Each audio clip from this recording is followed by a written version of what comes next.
Баршаңызға сәлем, арнама қош келдіңіздер. Қазақтың салт дәстүрлерін қарастыруды жалғастырайық. Сәлем салу дәстүр.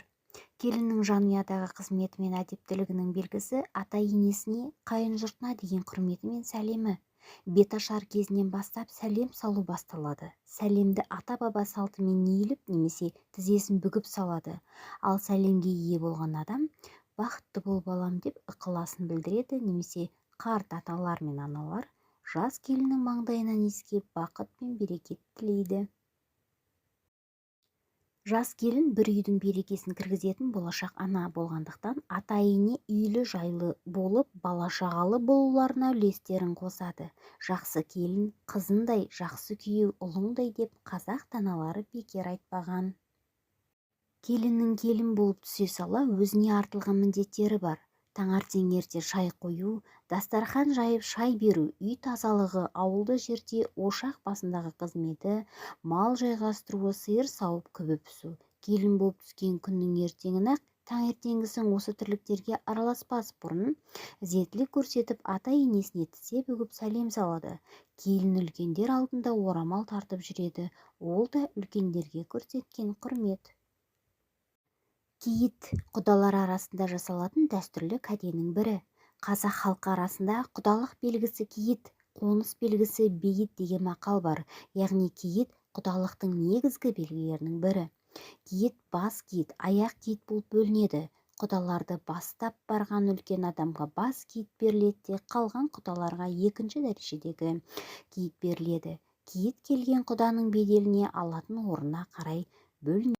Мысалы, бұрын құндыз жағалы тон, қасқыр ішік, кілем, тағы басқадай қымбат бұйымдар, киімдер мен заттар, жүздеген мал, жылқы, түйе, қой берілген. Киіттің ең төменгі түрі кездемелермен бітеді. Қазақстанның кейбір аймақтарында құда түспей-ақ той болғанда сол үй ішіндегі адамдарға жеке-жеке арнап апарылған киімді де киіт деп атайды. Қазіргі кезде қалың мал төленбесе де, оның киіт кигізу сияқты дәстүрлері басқа да жоралғылары жасала береді. Түйе мұрындық салт. Қазақ салтында қалыптасқан бір кәде түйе мұрындық деп аталады.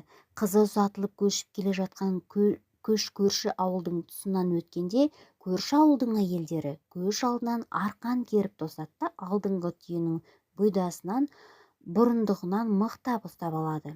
Оны жүргізбей түйе мұрындық деген атпен кәде сұрайды.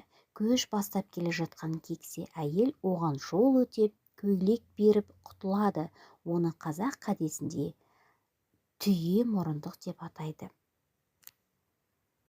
Сый алғандар батасын беріп, ризашылығын білдіріп таразады. Ауыл ардагерлерінің айтуынша, түйе мұрындық бергенде қыздың төркіні құдаларға қызды ғана емес, түйені де береді. Ал ботасын өздері алып қалады екен.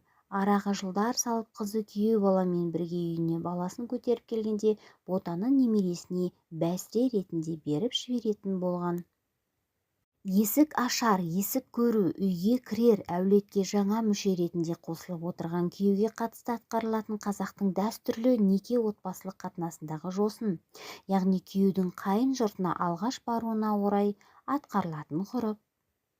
Қалың малдың едәуір бөлігі берілген соң, қыз жақтың күйеу балаға есік көруге, яғни келіп кетіп тұруына рұқсат беріледі. Байырғы ортада қалыптасқан салт бойынша есік көруге шақырылғанша күйеудің күн жарықта келуі әдепсіздікке саналған. Сондықтан күйеу қас қарая, күйеу келетін уақытта келеді. Есік ашар жосыны атқарылған соң ғана күйеу жігітке қыз алуына келіп тұруына рұқсат етіледі. Алайда бұл күйеудің ата-енесінің үйіне кіруі деген. Кейбір өңірдің салты бойынша қалыңдық пен күйеу жігіт ерлі-зайыпты атанғаннан кейін неке қиылған соң күйеу қайын атасының үйіне барып жүздесіп, кәде сый жасайды. Есік ашар кәдесіне бір жақсы ат немесе түйе тарту кеткен. Күйеу жігіт босағадан оң аяғымен кіріп, 3 рет иіліп, тағзым етіп сәлем береді. Сәлемдесіп болған соң күйеуге қалыңдықтың анасы сүт ұсынады. Сүтті ішіп болған соң енесіне арналған сыйын тарту етеді. Енесі күйеу жігітке алдын ала қыздырылып май құйылған ожауды ұсынады. Күйеу жігіт ожаудағы майды отқа құяды. Ұзатылған қыздың тұңғыш баласын босанып немесе күйеуге шыққанына 1 жыл толғаннан кейін төркіндеп келу салтында жергілікті жерлерде есік ашу деп атайды. Арал, Қазалы өңірінде сақталған бұл салт құдалардың келісіміне қарай шешіледі. Есік ашар жат жұрттық болған қыздың күйеуге шыққаннан кейін төркін жағына алғаш келіп кәдесін жасап, туыстармен араласудың бастапқы жолы. Тұрмыс жағдайы жақсы адамдар 3-9-мен, сойыс малымен және тағы да басқадай жосын жоралғылармен қайтарады. Тақырып сіздерге ұнады деп ойлаймын. Назарларыңызға көп рахмет.